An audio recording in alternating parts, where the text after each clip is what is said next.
Տիկին Գալստյան, ինչ ակնկալիքներ ունեք, արդյոք քաղաքացիական պայմանագիր կուսակցությունը կառուցողական դրսևորում կցուցաբերի եւ այդ թվում նաեւ ընդդիմադիր այլ տեխնացուներ, այդ թվում նաեւ ձեզ կընտրի հանձնաժողովի նախագահ թե ոչ։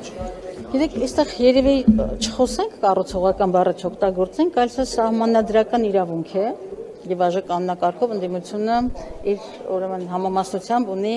ազգային ժողովի ղեկավարություն կազմելու մեջ ուրեմն իր համապատասխան քվոտաները եւ մենք օգտվում ենք բնականաբար այդ մեր իրավունքից եւ լիազորությունից, օգտվում ենք շատ պարզ նպատակադրումով մեր ծրագրերը, մեր նպատակադրումները եւ մեր խնդիրները շատ ավելի այսպես արդյունավետ իրականացնելու մտածումով, այնպես որ քաղաքական պատասխանատվությունը նաեւ քաղաքական մեծամասնությանն է հարգելու, ընդունելու սահմանադրությամբ ամրագրված պարտականություն։ Եվ Տիկին Գալստյան, այդտեղ հիմնականում մարդու իրավունքների թեմայում կարմիր թելով անցնում էր քաղաքական դերակատարների իրավունքների հետ կապված, բայց ոչ ձեր ելույթում, ոչ հարցադրումներում քաղաքացու խնդիրների մասին չլսեցինք, օրինակ ընտանեկան բռնությունները, կանանց, երեխաների, հա, այդ խնդիրներին ինչու ձեր ելույթում անդրադարձ չունեցաք։ Թե հանձնաժողովի նախագահը չունի այն։ Ունի հանձնաժողովի նախագահը, ինչպես բոլոր հանձնաժողովները, ունի շատ լուրջ գործիքակազմ, ինչպես ասացի, հանձնաժողովի մարդու իրավունքների պաշտպանության եւ հանրային հարցեր եւ հանրային հարցերը շատ մեծագույն սպեկտր ունի իր մեջ, թե կրթական իրավունքները, հաշմանդամություն ունեցող անձանց իրավունքները, ազգային փոքրամասնություններ, ընտանեկան բռնություն եւ այլն։ Ես իհարկե հիմնական շեշտադրումը դրեցի մարդու իրավունքների միջազգային այդ համախմբի վրա եւ քանի որ Հայաստանում այսօր մարդու իրավունքների հենց քաղաքական կոնտեքստն է ամենաթիրախավորվածը, ամենախոցելին, միգուցե շեշտադրումը ավելի շատ այնտեղ է, բայց ընտրվելու պարագայում, ինչպես ես իմ խոսքի եզրափակիչ մասում հաստատեցի, միանշանակ է, որ մարդու իրավունքների ամբողջ այսպես փաթեթը, որտեղ թե ընտանեկան բռնությունը եւ ամենակարևորը մեր հասարակությունում այսօր տիրող անթույլատրելի բռնության սահմանները անհանդուրժողականությունը պիտի դառնա հանրային տագնապներից մեկը եւ մենք բոլորս պիտի հասկանանք։ Այսպեսի մի հարց։ Ձեր կուսակցականացված կերպարը մի տեսակ ոնց ասեմ, այդ պաշտոնի հետ չի համապատասխան իմ կարծիքով։ Օրինակ, եթե դուք լինեիք կրթության մշակույթի հանձնաժողովի նախագահ, ես դա կպատկերացնեի։ Կուսակցականացվածությունը չի խանգարում այդ պաշտոնին։ Ես չեմ կարծում, որ այստեղ բոլորը կուսակցական եւ քաղաքական մարդիկ են, ազգային ես հպարտ եմ իմ կուսակցական անցյալով եւ անկախության առաջին օրերից եւ դրանից էլ առաջ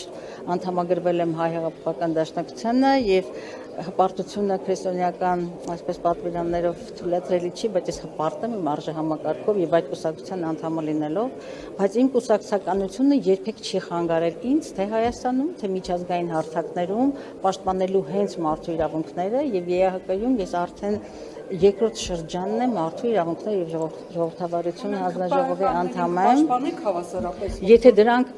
գիտեք, կպաշտպանեմ, եթե դրանք վերաբերում են մարդու իրավունքներին։ Եվ ես երբ որ մարտի 1-ին 5 ուրեմն տարբեր կալանավորվածների երաշխավորագիր եմ տվել, բոլորովին չեմ կիսել նրանց գաղափարարժեքային հիմքերը, այդ մարդու իրավունքների պաշտպանության տեսակետից եմ խնդիրներին մոտեցել եւ մարդու իրավունքների պաշտպանությունը ընդունված այսպես աքսիոմատիկ նորմ է, ոչ ազգություն, ոչ կրոնական պատկանելություն, ոչ սեռական պատկանելություն չի ճանաչում եւ այդ պատասխանատվությունը բնականաբար հասկանում եմ։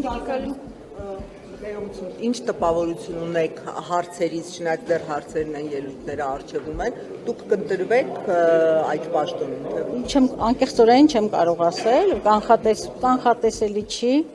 եւ տեսնենք ինչ կլինի, բայց մի բան ինձ համար ավելի քան հստակ է, կընտրվեմ թե ոչ, ես շարունակել եմ աշխատել ճիշտ այն կերպ, այն մոտեցումներով եւ այն հարժանամակարգով, որ մինչեւ հիմա ունեցել եմ, ժամանակը թող ցույց տա։ ընտրվեք նույն հանձնաժողովում եք ընդգրկվելու։ Չգիտեմ, դեռ կտեսնենք։ Տիկին ձեր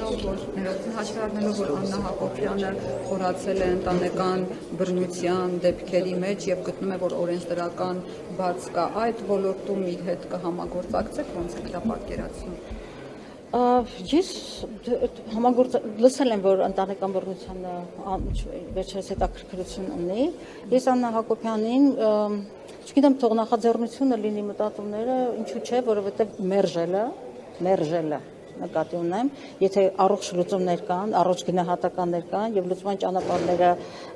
ճանապարհներից շահելու է մեր պետությունը եւ հասարակությունը, ես կողմ եմ եւ ընդհանրապես ես ինքս դիալոգի, երկխոսության կողմնակից մարդ եմ եւ գերադասում եմ խնդիրները լուծել, քան թե առճակատում։ Տիկին Գալստյան, այս հանձնաժողովի նախագահի տեխնացու առաջադրվելը պայմանավորված է այդ բանտարկյալներով, ձեր ֆրակցիայի մյուս եւ Վահագն Ալեքսանյանի հետ համեմատականը Բակրատ Սրբասյանի ու Բեն Լադենի կուզեի դրան անդրադառնալ։ Այս հանձնաժողովը մենք ընտրեցինք նախ հերթականության խնդիր կար հանձնաժողովը ընտրեցինք, որովհետև այս ոլորտը մարդու իրավունքների պաշտպանության ոլորտը, ինչպես ես իմ ելույթում խոսքում ներկայացրեցի, շատ խոցված ոլորտ է